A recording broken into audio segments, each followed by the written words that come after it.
Hello, welcome to the Business of Cake Baking podcast. She's Bronya. And she's Sammy. And this is episode, I never told you before, did I? 167. Oh my gosh. Yeah. I can't believe that. I know. Pretty incredible. 100. Pretty incredible.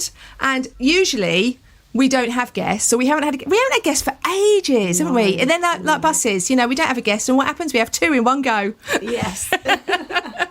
So we've actually got two people to chat to today, haven't we? Yes. Yeah. Yes, a favourite of mine is we've had who's been on the podcast quite a few times, Natalie Stanton. Yes. From make sure I say it properly. The food safety expert. I've not even written it down properly here. And she's a Chartered Environmental Health Officer, EHO. But today we've also got Caroline Benjamin from Food Allergy Aware, and we're going to be talking. There was a spoiler in the Food Allergy Aware. We're going to be talking about allergens today. So we've got a few questions to ask you guys. So I'm going to launch straight in. And start with, what are some common misconceptions about food allergies that you frequently see? Who wants to go first? Do you want to go then I'll say one? I can. Yeah, I can jump in. So right, so this is Caroline speaking now. So we didn't actually ask him to talk first, did we? Sammy's straight in there, good in the question. I didn't even see. You've got Natalie Stanton, you've got Caroline Benjamin. Hello to both of you. Right, should we? So Caroline, what is your background? Just very quickly, what's your background? Because we've met Natalie before. We know her background. What is your background? Because I missed that because you were chatting before I came on earlier, and you were chatting, and I missed all of the goss. Right, so I started off as a caterer. So I trained as a chef back in years ago, and since then I've had quite a few different roles. I've worked in the front of house, back of house. I also came out of catering and did some roles within air maintenance, which is where I learned about near-miss reporting, done PA work, organising and conference work, so sort of like done a whole range of roles. My sort of like touch on the food allergy is when my son was born over 26 years ago, I started to develop some sort of IBS symptoms, and I didn't know what it was, and it was all quite new to me because it wasn't something we were taught at college about allergens and things like that. So I took a bit of a learning curve. It probably took about 8 or 9 years before I realised what was wrong with me. I was gluten and dairy free, and by that stage it was a bit of a light bulb moment where I thought, actually I need to do something now, and should I be a cake baker, or should I be someone that's making gluten-free and dairy-free products, or should I use my skills to do training? And to be fair, Tesco's and Sainsbury's are all doing really well, and they're producing, and now there's lots of artisan producers doing that. So I went forward and did training. So I offer training, accredited training, bespoke training for all aspects of hospitality, food service, cake bakers, anyone that's providing food for the food from customer. Consultancy, we go in and we have a look at what your business is doing and make sure it's compliant. And on top of that, we've just started a certification scheme, which is a bit like the food hygiene rating, which is bronze through to platinum. I can talk about that later on. And then, we also speak at conferences. We also, we've helped to write the resources for the RSPH food allergen training course as well. And then Natalie very kindly invited me to work with her earlier this year to help write the level 2, level 3 allergen training that's going to be launched in September. So that's how you know one another, is it, from writing a course together? Yeah, so I think we sort of followed each other on LinkedIn, and then Natalie reached out to me. Excellent. Yeah, and I think we met at like an allergen conference like a couple of years ago in Birmingham. Yeah, oh yes. Then Caroline gave me a little duck, which I've still got. we talk about getting your ducks in a row, so we always have the ducks. I haven't got one in front of me at the moment, but yeah. Wonderful. So we will definitely speak about the course a bit later, because that just sounds really interesting, actually. Because I know, Natalie, your courses, some of these courses that you do about food hygiene and allergens, they're so dry, they're so dull. But I know yours isn't, is it? It's a bit more interesting. It's a bit more... You want to do it. You don't. It's not a chore, So I imagine your allergy training will be... because I did the Food Standard Agency's allergy training. Oh my life, yeah. I was living near the edge that afternoon, because there's a lot on there that I didn't need to do, but to get the course you have to do. And yeah, that was it's very difficult. It doesn't feel interactive, whereas I think the way that Natalie's bringing it across is it's very interactive. Excellent. Well, we were definitely real life, relatable, etc. Good, because that's the thing. It's when it's just pictures on a screen. It means nothing. It means nothing at all. I really liked your inspection ready course as well, which was very helpful for me because you've been inspected twice this year. Yeah, twice. That's a bit privileged. I've got 2 businesses. Oh, okay. Yeah, so she was inspected twice within, was it 2 months or 3 months? I think it was less than that. I think that, a couple of months they came in. So, Yeah. So she was going, I've got Natalie's tick list. Yeah. And they went well, I'm guessing. I'm sure they went well. Yes. Passed both. Yes. With a 5. 5s on both. And I had mine this year as well for the first time in 6 years, and I had a 5 as well. So it was all good. Yep. Right, okay, sorry, get back to the questions. I interrupted, I apologise. No, because I didn't do my introduction very well, so, fair play. So I'll do my question again. What are some common misconceptions about food allergies that you frequently see? Caroline, did you want to go first and then I'll share some after? I can, yep. So one of the ones that we see is a little bit won't hurt. Are you okay? Just have a little tiny bit. And obviously there's the may contains issue, which sort of follows on with that as well. So somebody with an allergen might not be able to tolerate may contains, whereas somebody with an intolerance can. But obviously it depends on that person and where they are with it, which leads on to the sort of the vegan and the allergen free. So sometimes people think because something's vegan, it's automatically free from milk or free from egg, but there's always that may contains and precautionary allergen issue. And it's always important to have that conversation of where that may contains is. So, for example, this weekend I went to a country fair and they had jam, rhubarb and ginger jam, which may contain peanuts and sesame on the label. And I'm like, so why have you got that on there? Well, because they belong to some organisation which I probably won't name, and it's in their rule book that we have to put may contain peanuts and sesame on everything. And I'm like, but is it in your kitchen? And they're like, well, not really. And I'm like, so that's not really right either. So understanding that labelling and the little bit doesn't hurt, but actually if there is a risk, then that needs to be there. Okay. Mm-hmm. Yeah, that's really interesting. I was going to mention about the point about vegan foods, that just because, like Caroline said, just because a food is labelled as vegan, it could still contain animal-based allergens, like Caroline said, milk, egg, etc. And quite often you do see people sort of making those assumptions when they're speaking with customers. I suppose the other common misconception is people understanding the difference between food allergy, food intolerance, and also celiac disease, because celiac disease isn't the same as gluten intolerance. Mm-hmm. And I suppose the other one is there is no such thing as a gluten allergy.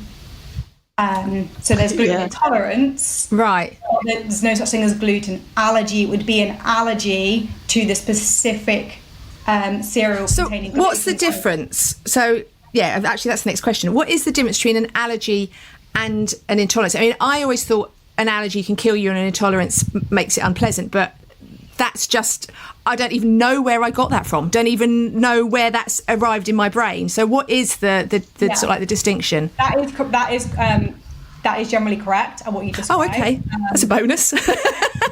Caroline, did you want to answer this one? Do you want me to answer it? I can, yeah. So the food allergy is an immune system involvement. It's IgE mediated, but we won't go too much into that because it can be a bit complicated, or non-IgE.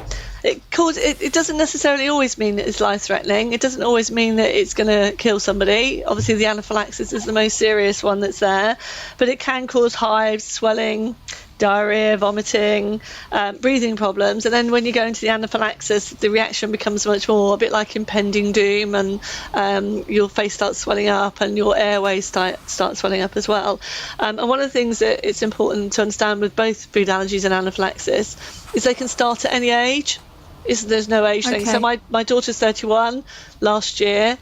In November, she phoned me and said, "Mum, don't panic. I'm at hospital. I've had an anaphylaxis reaction to almond." Well, we didn't know it was almonds then, but she had it with the cream, so we've done obviously a little bit digging. So again, they can start at any age, and we talk about in our training that the average age for a man to get a shellfish allergy is 50.2 years of age. Why is that important? Because you need to recognise the symptoms, because it's the first time they're having a reaction. Then you need to recognise it. Okay. So then your food intolerance is more about a non-immune system.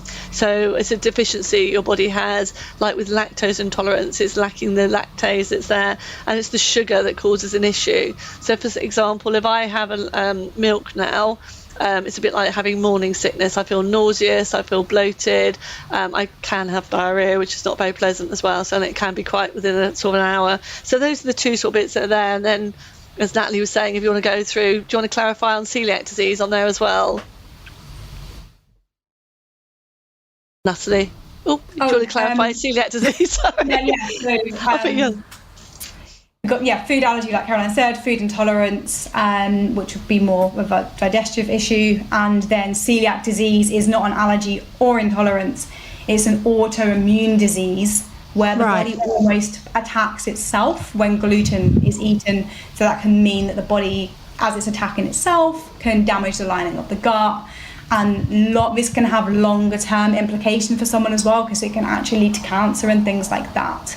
Okay. So I suppose when people are asking customers, it's a case of, are there any allergies, intolerances, or celiac disease? Because celiac disease is actually, it's not an allergy or an intolerance. Okay. Because actually, I had to make a cake at the weekend, and it was for a friend, so I know them very well, and they said, it's going to have to be gluten free, because I knew that she was celiac, and I was terrified because my sister-in-law is celiac, and I won't cook for her. I won't do anything for her. She brings her own food to the house because I'm absolutely terrified that I'm going to make her ill. And I just kept saying to this bloke on Saturday, look, my kitchen, it has gluten floating all around everywhere. And he's like, it will be okay. And I'm like, is it really okay? But, it's very tricky. It's like, if someone's telling you it's going to be okay, what do you do? Do you have to just take their word for it and that they trust you? But do they trust you enough? It's really tricky. So, yeah. It is, I think it's basically a case of making sure you clean down and wipe all your sides down. But I think the other thing is hidden ingredients. I'm not sure if you saw this morning, Natalie, about I put a post up. We went out for breakfast yesterday, and they brought me out a pack of they did some plant-based spread on my toast, and I asked what the make was, because I tend to avoid, to be fair, Flora. And they brought me out this Lurpak, and when I looked at the packet of Lurpak, it contains an oat protein in it. And who would know that oat protein would be in Lurpak? And so I'm like, is that gluten free? So I'm asking the question at the moment to the people that obviously run the company. But again, it's just being aware of what's in the product, because I don't know, I've not come across a spread that's got oats in it before. I don't know if you have, Natalie, or not, but I haven't. I was a bit surprised, to be fair. So I was like, so it doesn't say gluten free on there, so obviously not. So they're putting a gluten containing spread on my gluten free bread. Oh dear. Yeah. I mean, I was paranoid on making this cake for the weekend. Like, every single thing I was like studying, every single I was just I mean, to be honest, had it not been for a friend, I would never have taken the order. Because it's not something. I mean, I always say I don't do any free from, because it's in my kitchen and I can't guarantee anything. But because it was a friend, and I was absolutely terrified making this cake. I'm not going to do it again if he asks. He's like, no, this is the last one.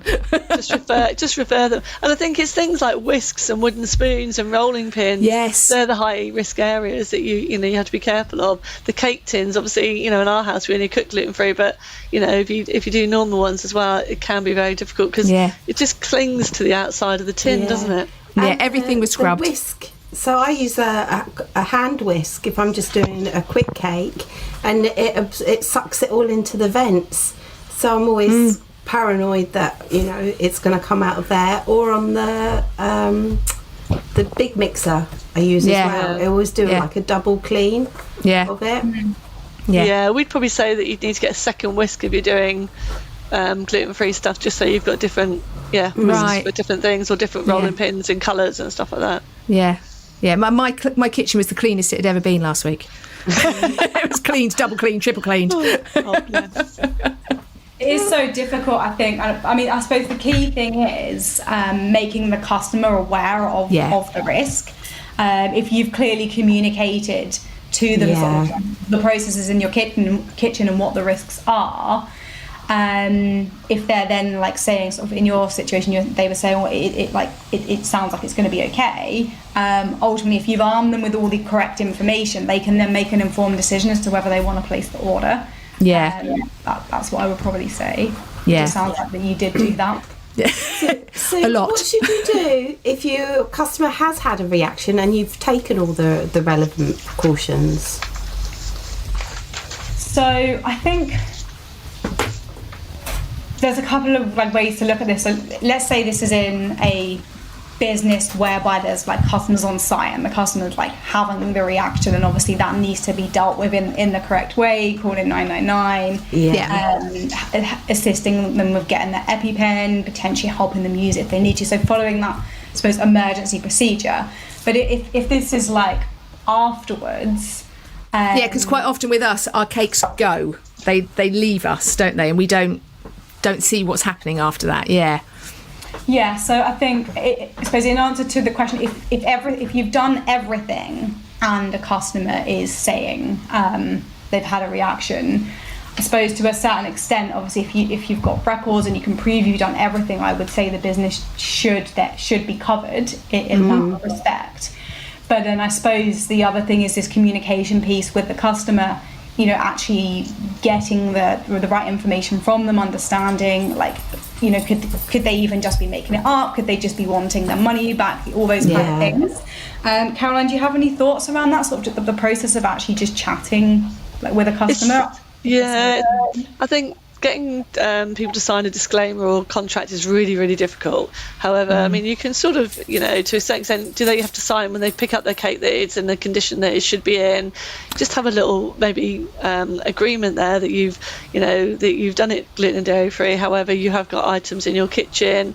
If it's claimed to be nut free, that or they wanted it to be nut free when they came but they didn't tell you, you can add that as a little note on there to say that it's not nut free. Right. And it's quite interesting. So one of the things on our training that we give out is ad hoc businesses. So what's the law? How does that apply to you? So one-off like charity sales and things like that, one-off charity sales are not really covered by the allergen laws in a sense that there is some direction or a report, some information out there on the website, and I can send you the link to that. But cake sales as well, so those sort of things, if it's a one-off charity sale, again, the allergen bit doesn't always apply. Right. However, we always recommend that you have full allergen information, and we always talk about, if you have a wedding and Aunt Maud makes the wedding cake and she delivers it to the venue, to a certain extent, she doesn't have to do the allergen information. We recommend that she does, because it's quite important to know what's in it. However, you as professional cake makers, when you're delivering a cake to any venue or whatever, you should have the full ingredient list there or a sheet with that information on it, and any warnings that are there. So even if you, just say for example, you made a cake that was not wheat flour based, it was an egg bake, it's like a meringue type thing, and again you'd say maybe at the bottom, made in a kitchen, which has got gluten in there and stuff like that as well, and that type of thing as well. So it's just having that information, but also maybe we've talked about near miss reporting, and it's really important about getting your ducks in a row, as we call it.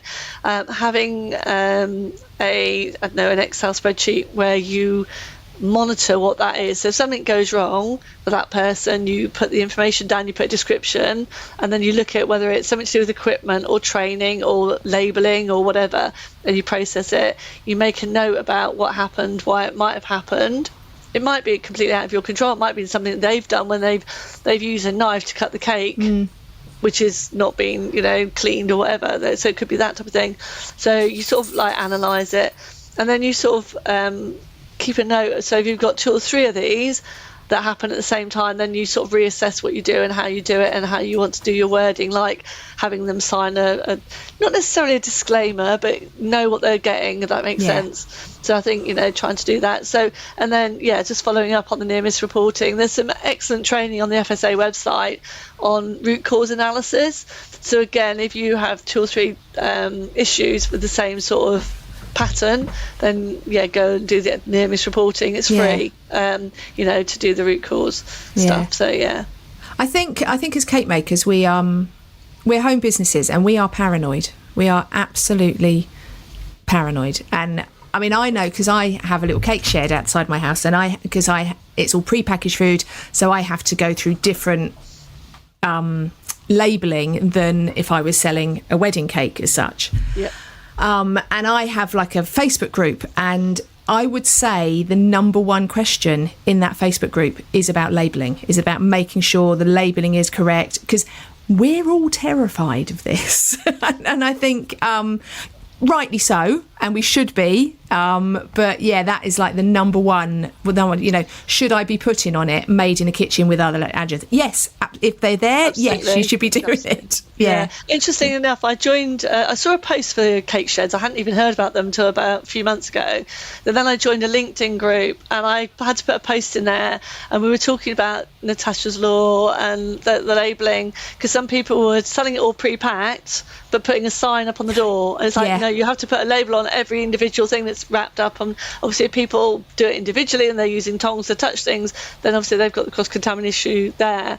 But I did put some stuff in there, and I think the shed cakes, there's a lot of work that needs to be done. There's a really good lady. I ran a webinar on labelling not so long ago, and we talked about oats as well, because people seem to think if you use gluten-free oats you don't need to label them. Well, you do, because they're gluten-containing ingredient. But I ran a webinar, so we will be posting a link at some stage for that. But again, I've got an amazing lady, if you ever want her to come on and talk about just labelling and doing that sort of side. And then also Natalie and I have both worked with Label IT. And they're like little handheld gadgets where they print out the labels for you, and it's really easy. You just program it in and you just pop out the label. So again, just using tools. Okay, if you're only a very, very small business, it might not be worth it, but if you're selling at shows and events and stuff like that, it's definitely worth it, because handwritten labels, they look great, but they're not necessarily easy to put on there and consistent. I mean, I've got a little thermal printer, and that's what I recommend to most people that ask me. I've got a little thermal, because it's so quick to print, and it's one of those things. It's like the logistics of getting one of those sheets of labels to go through your printer and it line up properly, and bits drop off the bottom. So I've got a thermal printer, and I recommend that to everyone. But a lot of people think they're going to set up a business and it's just a bit of baking and they're just going to put the cakes out, and it's like, actually the labelling takes as long, if not longer, than the baking and the packaging. That's it, and it is important to know that's what you're getting into when you're starting these things. Absolutely. I think it needs to start from scratch, and knowing that you need to be registered, which obviously Natalie's probably highlighted before, and then making sure the labelling stuff. I've been to Christmas fairs, and I've gone to somebody, and it's more sweets than cakes. They did have cakes there as well, but they had these sweet cones. And I said, so can you tell me what's in there? It's gluten dairy-free. They thought, well, I don't really know. I said, but you do realise that it's a legal requirement. You need to have that. Well, we're only selling to friends, and we don't. And I'm like, but you're here, you're a business. So again, as soon as you start selling, whether it's to friends or it's on Facebook, the labelling applies. And it's just don't think that's a good get-out clause. Yeah. Right, this is actually one of Sammy's questions, but I'm going to ask it. And I have the same thing about it, about the sulfite dioxide allergies, because you tend to find them, is it in raisins we tend to see them as bakers, things like that? So what is it and why are they there? Okay, yes, so I'll take this one. So sulfites or sulfur dioxide, one of the 14 named allergens that are named in the legislation. So the 14 named allergens are those that are most commonly causing food allergies throughout Europe. That's how the list was defined. Interestingly, so sulfites and sulfur dioxide, that's the only allergen on the list that are not a protein. They're a chemical compound, and they're, correct me if I'm wrong, Caroline, but they're basically used as a preservative. So sprayed onto dried fruits, for example. So in the case of sort of bakers, you'd see them on like I think I saw them in, like Jif lemon, like the squeezy lemon in a bottle. I think they're in that as well. Yeah, I saw it. Again, most likely as a preservative. Yeah. Same in like some fruit juices, some wines, beers, etc. And yeah, I suppose that does that kind of answer the question? Yeah. What it is. And the main reason it was added is it because it can cause asthma attacks. So those people that suffer from asthma, having taken having eaten something with sulfites in it, can bring on an asthma attack, which can then in turn go on to an allergic reaction. So that was one of the main reasons they do it. I think it's like 1,500 hospitalisations a year, which are often linked with sulfites and asthma. Wow. Okay. That's really interesting, but it doesn't give you any other type of allergy, like like a hives or anything like that. It just tends to be the asthma. It tends to be about the breathing and that type of thing, but obviously then it can, depending on what you're allergic to as well, to other foods, it can bring on an allergic reaction or an anaphylaxis in that way as well. So you can still get the symptoms if it develops. Do you tend to see if someone has one allergy or intolerance that they have another? Is it like something that's compounded in someone's body that they'll sort of like they'll start off with one and then they'll get something else and they get something else? Is that because quite often people are gluten and dairy free rather than just one or the other? It can vary. Right. So we sort of talk about genetics, so it can be inherited. But you could have the mum that's allergic, say, to gluten, and the child might be CMPA or dairy. So they don't necessarily all have the same allergens. At the moment, there's still a lot of research to be done about allergens and why people get multiple allergens. The other thing is we're eating foods that we've never eaten before. So, when we were younger, we didn't used to eat kiwis or, peanuts and that type of thing. Because it's being brought into our diet a lot more now, then it obviously is part of it.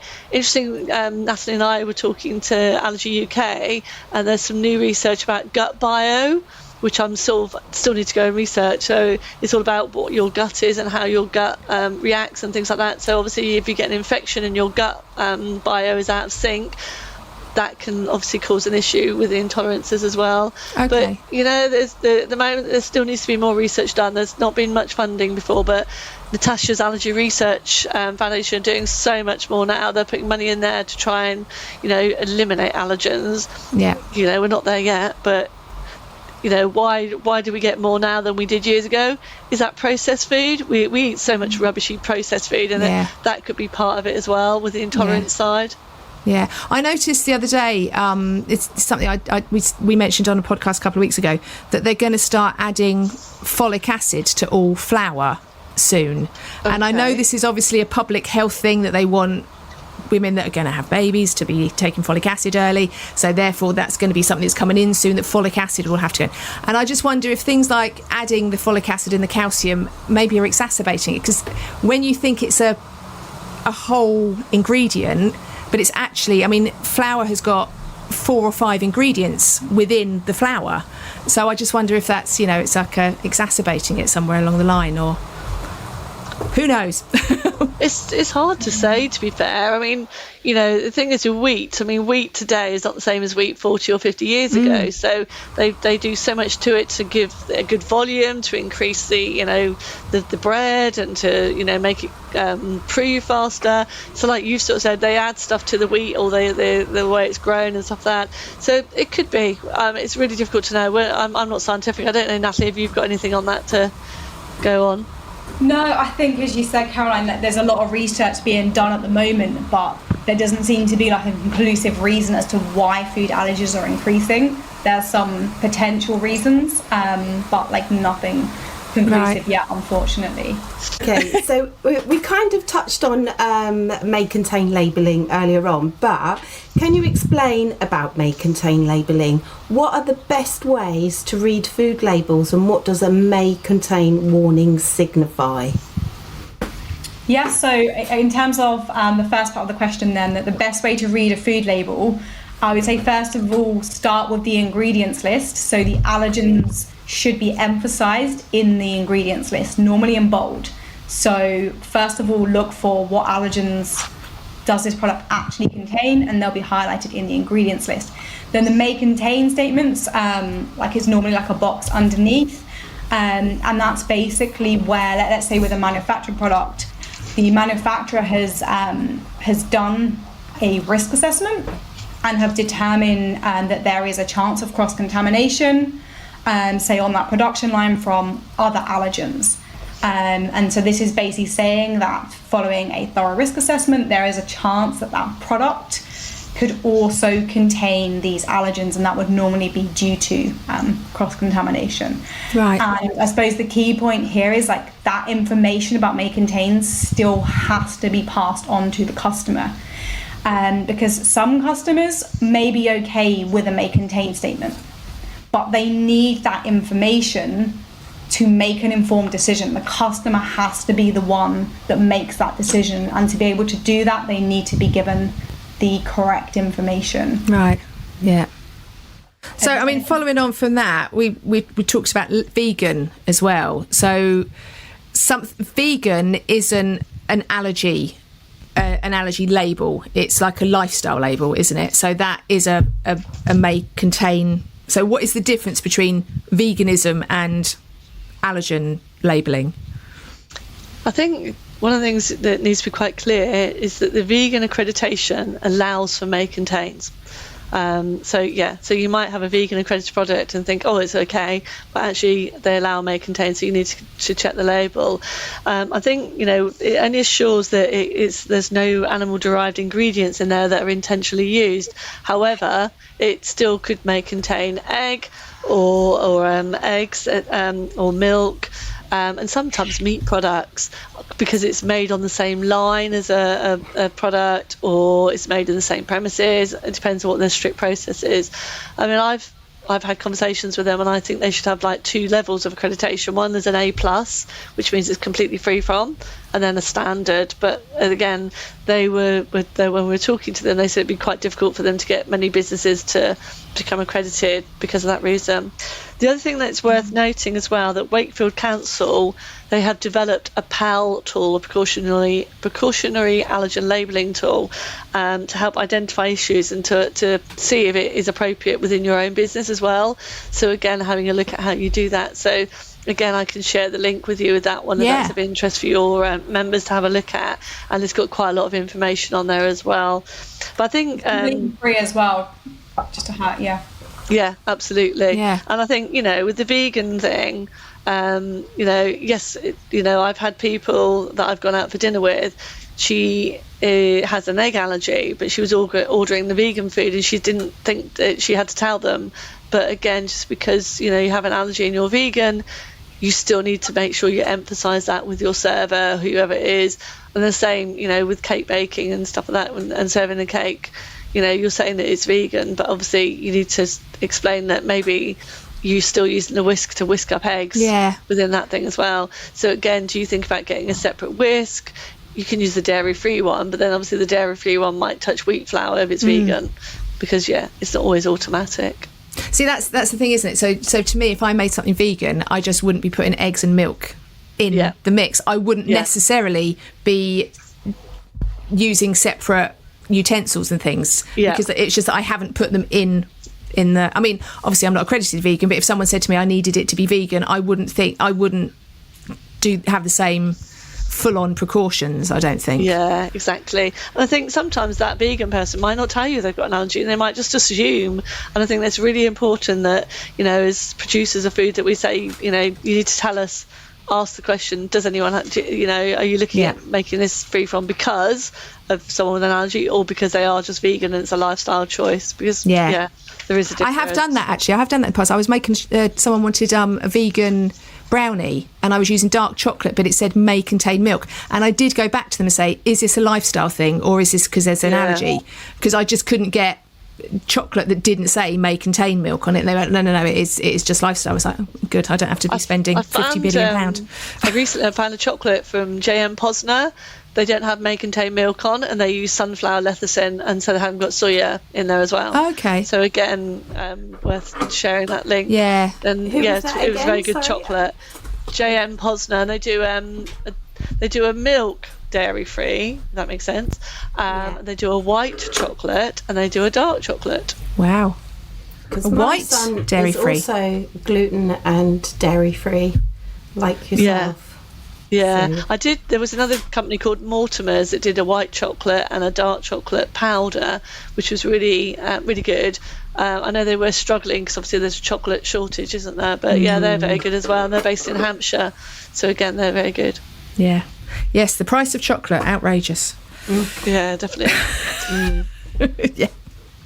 Okay, so what are the most common food allergens, and why do some foods pose more of a risk than others? Okay, in terms of them, Caroline, you might have to help me on this one. In terms of the most common ones, I believe it's, is it milk, particularly amongst children? The most common allergy amongst children is milk allergy. In terms of adults, I'm not sure. Is there one that's most common among adults? Probably. I mean, to be fair, peanuts, tree nuts, and milk are the three most common. To be fair, children tend to grow out of eggs and milk, but not always, obviously. I think gluten, obviously, is probably a big issue because of the celiac disease. But things like mustard and celery are probably more seen in Europe there because that's where it's grown. Soya, obviously sesame, are probably more common in Asian countries because that's where they tend to have it. Interesting enough, when they did I think it's the LEAP study, which was to do with peanuts in children, etc., they reached out to Israel to say, would you take part in this study about allergens for peanuts, because that's where a lot of peanuts are grown in Israel apparently. And they came back and said, well, to be fair, we don't really get a lot of peanut allergies over here because they introduce it to the children as a young baby. So, like we have Farley's rusks or that type of thing. They have a biscuit which contains peanut in it, and they basically wean their babies onto that biscuit product at a very early age. And they don't tend to see a lot of food. So again, it's all about, is it overindulging in a food, or is it where we introduce it at an early age? And what they are recommending is that you do try and introduce food. I mean, my grandson's 3, my daughter was feeding him shellfish at about 2, and I'm like, really, should you be doing this? It's like, but he's fine and he eats most foods now. He is CMPA, which is cow's meat protein allergy, but he's been weaned off that now off the milk ladder, and he's, he doesn't tend to have straight milk, but he can have things with milk in it when it's baked and stuff like that as well, which is something you have when people are growing out of these things. And to be fair, I'm lactose intolerant, so I can't have milk, butter, cream and yogurt, but I can eat cheese. But if I go out, I tend to avoid eating it. So at least I can have cheese. I know it's a bit of a bonus, but if I go out to dinner, I don't tend to eat cheese because then it just confuses people. I sort of just think, I'll go without it, unless I'm really desperate and I need cheesy chips and there's no other choices there, and I want some protein. But so it's quite difficult, and I think we tend to think that it's peanuts that's the high risk, but like Natalie said, milk is the leader there that has caused the most deaths. Yeah, I was just going to add in terms of why some foods might pose more of a risk than others. I was just going to touch on thinking about the form of the allergen as well. So for example, powders like flour can be more risky because they can become airborne and go on a lot more onto surfaces and things. But then liquids could splash and spill, and then potentially harder to clean up. And then even some allergens, maybe nuts and sesame seeds, for example, could form hot spots in food where you get a cluster of the nut or the sesame seeds. So someone with a food allergy could end up with a large dose in one bite, for example. So just thought I'd add that. Yeah, sesame is quite severe. It can be quite severe and quite good, fast-reacting type of thing. Well, that's where Natasha's law came from, wasn't it? Sesame. Yeah, definitely. So, and in America, they've just added sesame they had 8 allergens, they've gone to 9, and they added sesame. And a lot of organisations are deliberately adding sesame to their products because they don't want to have the risk of the may contains or whatever. So, so it's a bit controversial over there at the moment. So, yeah, interesting. Health is quite controversial in America right now, isn't it? Let's face it. Yeah. let's not go there. Yeah, that's a whole other topic. Oh yeah, we could be that one all day, but yeah. So, what is one thing? If there was one thing you wish everyone knew about allergies, what would it be? I think for me, it's probably, understanding the symptoms, recognise them. As I said to you, my daughter at 31, she was just driving to school in her car, started to get her hands swell up, her face started to swell a little bit. She made her way to a pharmacy, which was in the Asda. Obviously, they called an ambulance. So she recognised that something was going on, and she was like going to go to that place. So as somebody that's, serving food that's out there, someone might be doing this for the first time, so understand what those symptoms are and how to react and call the emergency service. Yeah, and I'd just add to that, like just recognising that allergies can be fatal, and just how important it is to make sure the customer gets given the accurate information so that they can make an informed decision as to whether they want to place an order. Yeah. I know someone who developed a banana and avocado allergy in their 40s, and they hadn't even eaten a banana. They hugged someone who'd just had a banana. Oh, wow. Okay. And then they were in the car, their face swelled up, they were phoning me saying, this is really weird things happening, what should I do? And it was like, call an ambulance. So yeah, he had to go to hospital, and he now has an EpiPen. And latex is quite common, so latex is in the avocado and banana and chestnuts. So yeah. So I'm allergic to latex, not severely, but if I wear it on my skin, I get burns. So yeah, to be aware of some of the other products that latex come through. Wow. It's interesting. Yes. Okay. So are there any changes in allergen laws predicted for the upcoming future we need to be aware of? Do you want me to go on that one, Natalie? Okay. So Owen's Law, we had some guidance that was published by the Food Standard Agency earlier this year. It isn't regulatory, it's just purely guidance, and a lot of it's about having good communication, so asking the customers whether they've got an allergy or not, and they said it was better practice to have both written and verbal communication, so that it's not just one or the other, so one backs the other up. There's some other areas that are covered in that really. At the moment, obviously there was, I think on the news a little while ago, looking at different allergens to be added. To be fair, this has been probably discussed over the last 10 years. It's been, that's there. I mean, probably about 8 years ago, 6-8 years ago, they talked about avocados. Avocados, kiwi fruit being added to the list as well, because kiwi fruits can cause a bit of a reaction. Again, related to the latex family. But at the moment, there's loads of work going on with the FSA, with the precautionary allergen labelling, looking at how much of an allergen can cause an issue, so the dosage, or how much that's there to try and help with the precautionary allergen labelling. But at the moment, it's a way off. I don't think we've got anything coming in the near future.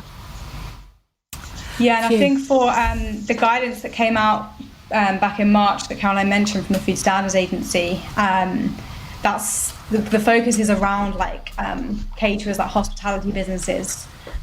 In terms of home-based businesses like cake makers and providing allergen information, they need to be providing it at 2 stages, don't they, Caroline? So before the order is placed, and then upon delivery or collection of the food item.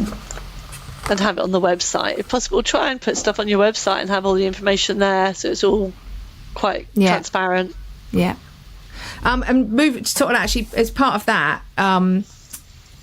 So what are the recommendations and the legal stance if someone asks for a free from item? None of us have sealed kitchens with sealed areas that we're baking. What can we say we offer? Can we say we offer free from items? Can we legally say it? Can we morally say it? What is like the level of that? You want to take that one? Do you want me to go, Natalie? Yeah, that's fine. I mean, basically, as Natalie and I have been saying throughout, be transparent and accurate. Tell people what's in your kitchen, what you do and what you can't do. We can't always do everything. I think that's the most important thing. Talk about the separate processes, dedicated equipment, utensils, strict cleaning protocols and batch scheduling. What we tend to do with hospitality is say that if you make things that are free from, you clean down on a Friday, just say you're closed on the weekend, which is probably not going to happen. But if you clean down on a Friday, you go in on the Monday, you clean down again, and then you make all your free from stuff before you do everything else. You use clean equipment, you make sure it's being doubly cleaned, you make sure two-stage cleaning takes place, which is quite key. So two-stage cleaning is hot soapy water to remove allergens. So you can't kill allergens with any bacteria, you have to remove them, you have to make sure it's there. So you remove them, you use paper towel, disposable cloth, wipe it all down, and then you use your sanitizer as per the instructions from your manufacturer, again using your throwaway cloth, etc. So just making sure you've got it there. I think signage, so again, if you're selling within your sheds and things like that, having that signage to say, yes, we do produce gluten-free cakes, we do it with this is how we do it, we do separate equipment, separate plates, whatever, or we can't, we don't do gluten-free or whatever, and that's the thing. And if you have nuts in your kitchen, obviously peanuts, nuts and things like that, again stating your nut-free kitchen, that you've got no nuts in there whatsoever, and obviously you have to make sure that's where you keep that where separate and what have you. Or if you do have nuts in your kitchen, you declare that in there as well. So it's just really talking about honest communication. Just making sure that that you're meeting their needs, and you're using those dedicated ingredients. You're checking may contains, you're checking what's in there, and if you have to go to Tesco's and go and buy a replacement dairy-free spread, that you're not buying the Lure pack that contains oats in if it's gluten-free, because that's what they said to me yesterday at this other place. We must have gone to the shop and bought it. Well, they hadn't checked it, and so it was an issue. But because I've had that before as well, where they've changed the ingredients on the they do packaging. They change ingredients in chocolate a lot, because I think chocolate's so expensive. They're putting fillers in it, like nut pastes, and you have to, if you buy inexpensive chocolate from somewhere like Lidl or Aldi, items that may contain these nut pastes, actually now they say hazelnut paste, peanut paste, they're actually and I think that's because they're filling things, because chocolate's just so expensive. I have to keep an eye out for that one. Sorry. And another favourite product that I like to buy is Tesco's baking spread. It's because it's vegan, but in the 2 kilogram pack, it's vegan. But if you buy it in the, I think it's 150, something like that pack, it's with buttermilk.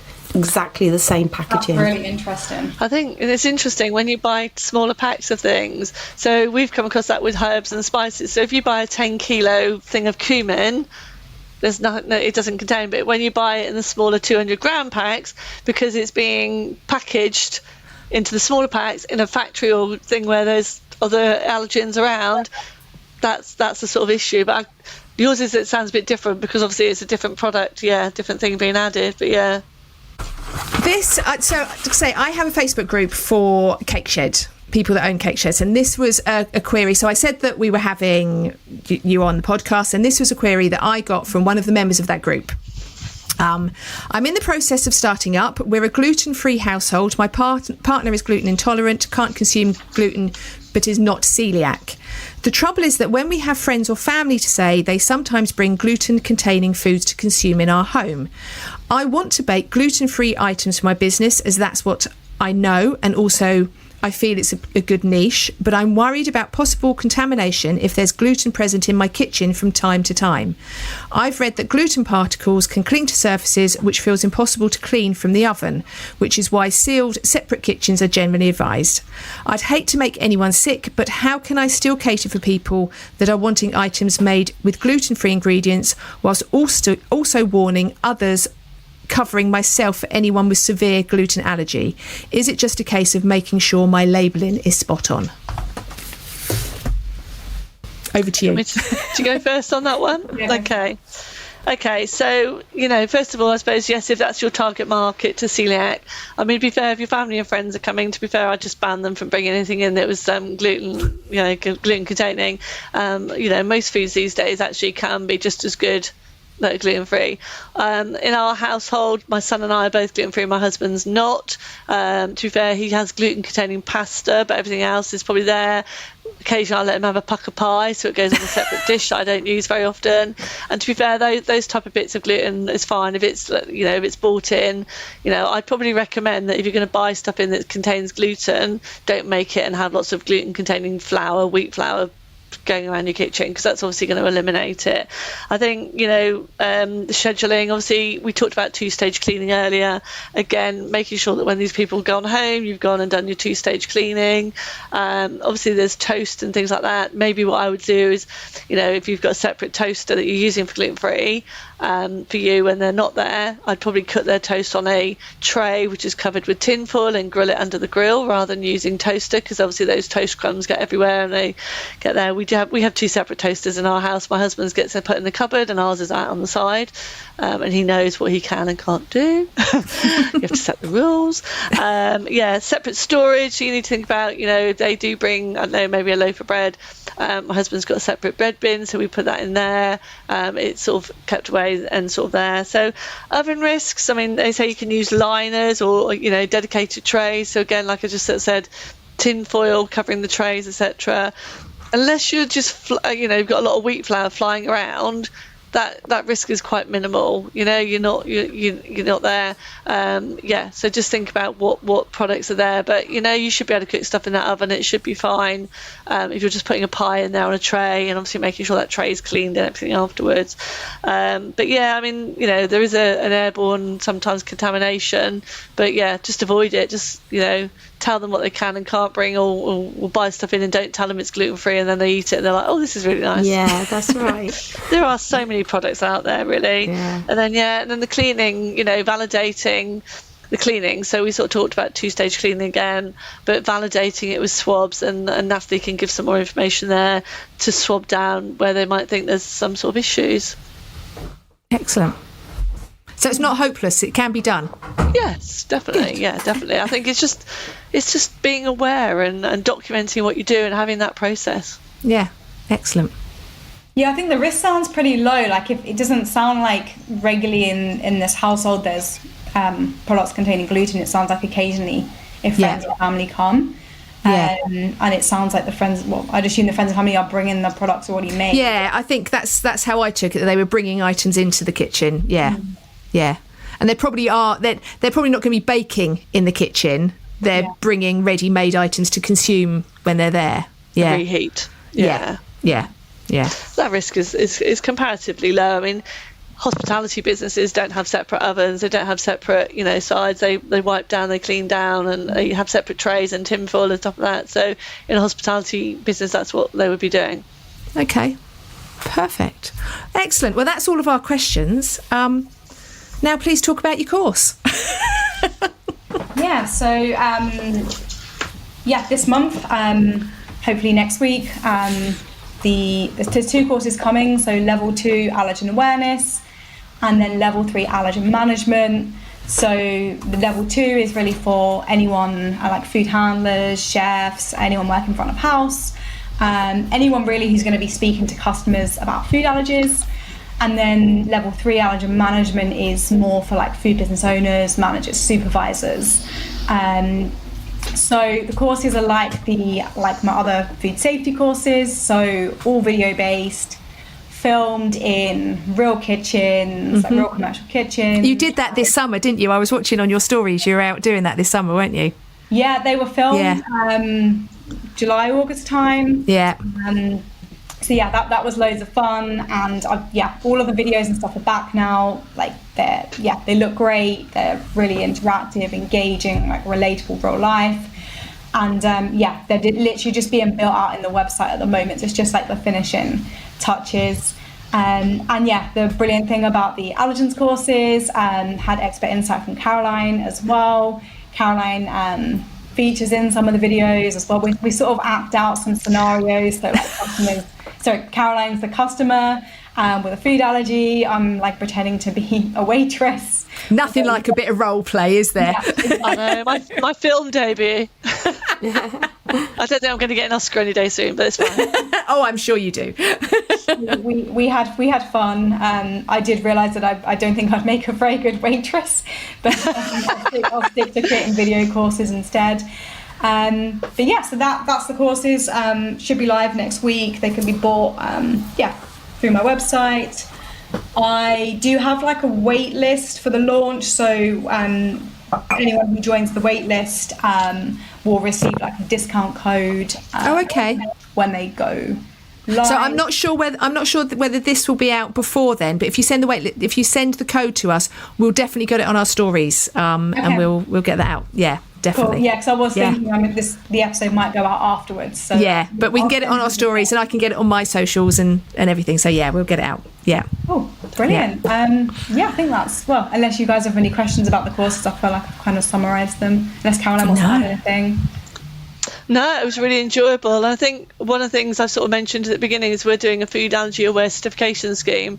Again, we're looking for people to take part in the pilot. And as part of that certification, we say that the food handlers have to have level 2 and then the management level 3, which is Natalie's courses are ideal. So I don't know, Sammy, obviously you're local, if that's something you might be interested in, and just getting a verification there.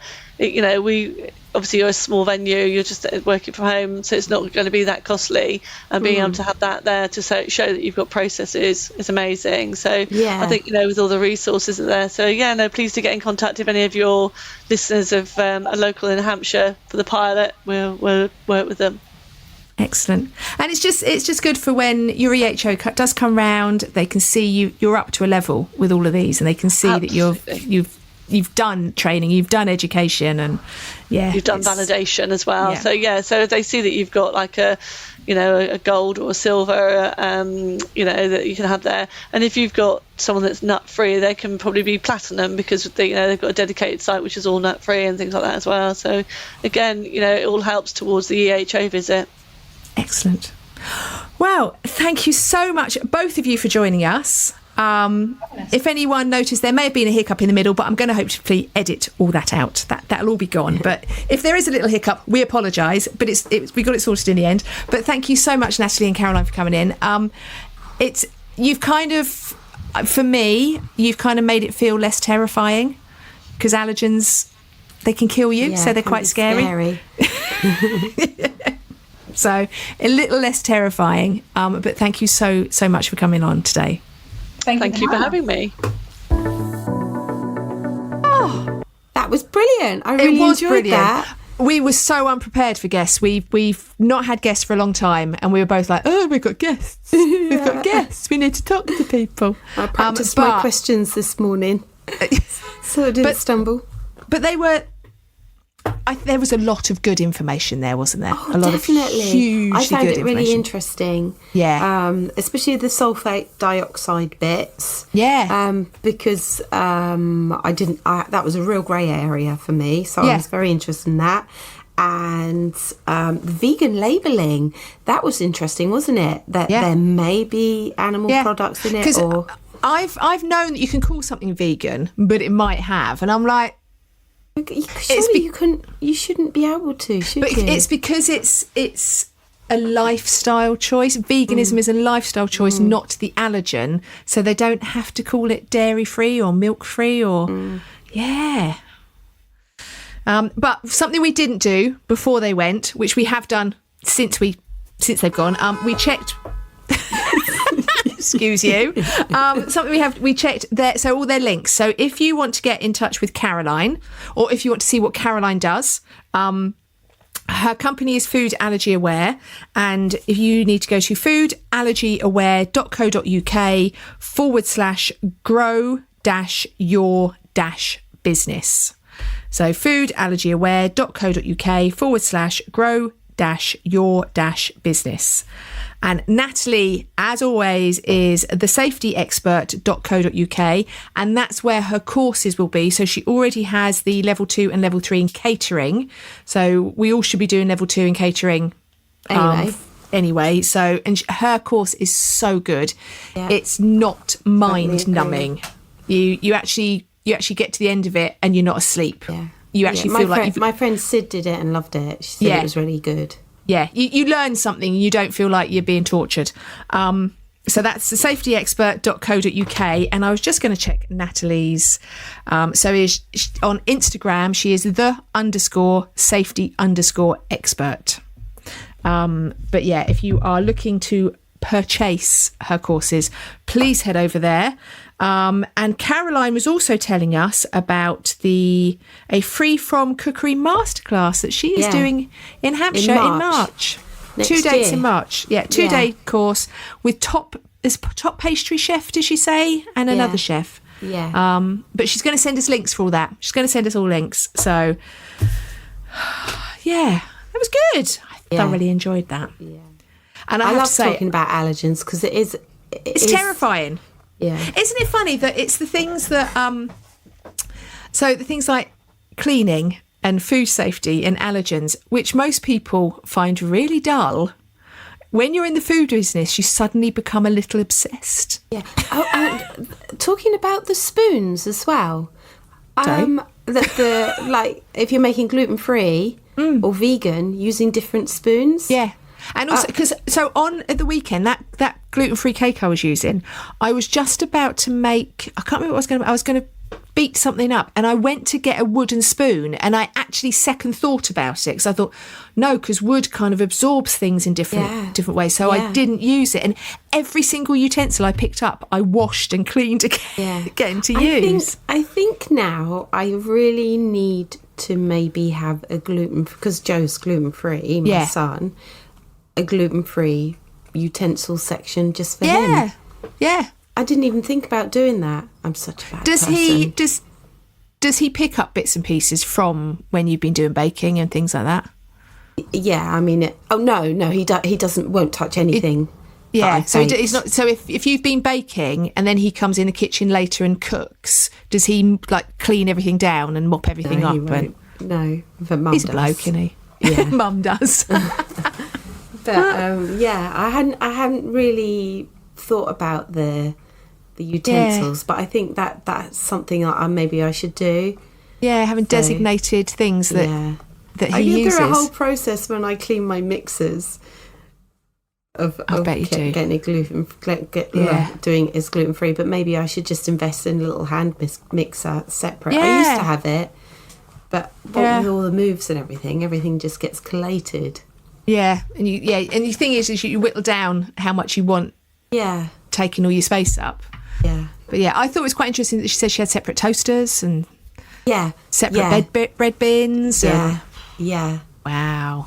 Yeah, because it's an intolerance, but my son can get really poorly. Yeah, from it, and he could be in bed for a couple of days. Yeah, dairy and gluten. He went to a restaurant the other day, and the waitress was very, I think it's gluten free, and Joe's like, please check. Oh yeah, it's gluten free, but he was really, really poorly, and we think that she didn't have the confidence. Yeah. You want to be able to go to a restaurant or buy a cake or whatever and be confident in what you're just about to eat. Yeah. Sorry, I've just remembered another link that we need to send Caroline about where I stayed. And they had vegan and gluten-free products, which was the Sidmundsbury Estate in Dorset. Can I just say one more thing? Sorry. Oh, it was my birthday yesterday. And was it your birthday? Happy birthday. Oh, yes. Thank you. Happy birthday. You had a very special message, didn't you, yesterday? That's what I was going to talk about. Yeah. I had a very, very special message on Facebook from the head judge of Cake International, David Close. Oh my God! And he was like, happy, and it wasn't just like happy birthday. It was full on Have a wonderful day. I'm gonna get it up and read it. It's to the little you. things like that kind of make you go, oh my God, he's messaged me. Yeah. Who's little old me? Oh, I've turned my phone off now.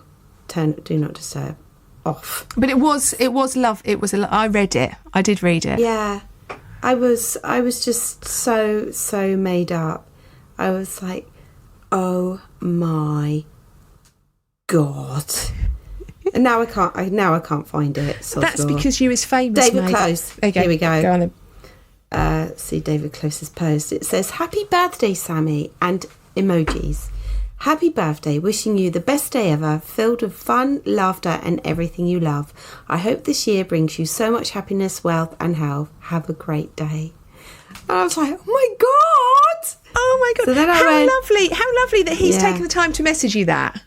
Yeah. So I went, oh my gosh, David, thank you for such a lovely message. It's made my day, which it had. And then he came back again and said, you're very welcome. I hope you had a fabulous birthday, which I did. He took the time to message you. Yeah. Nice as that. What a nice bloke. What a nice man. And What a he's nice so bloke. lovely. We Yeah. got a lovely photo with him. Yeah, last we year. thought he was terrifying as well because he's a judge at Cake International. Yeah. He is a little He's bit scary. such a- But he is a Yeah, he little is. bit scary. He's very good at everything. And that's why he's a little bit scary. Yeah. But he's lovely. What a lovely human being to do that. Yeah. All right. Right. On that note, I shall say bye. So I said it really badly. Put my teeth back in. Do you want to do it again? Bye. Yeah. Bye. Hi to you beautiful people. Love you all.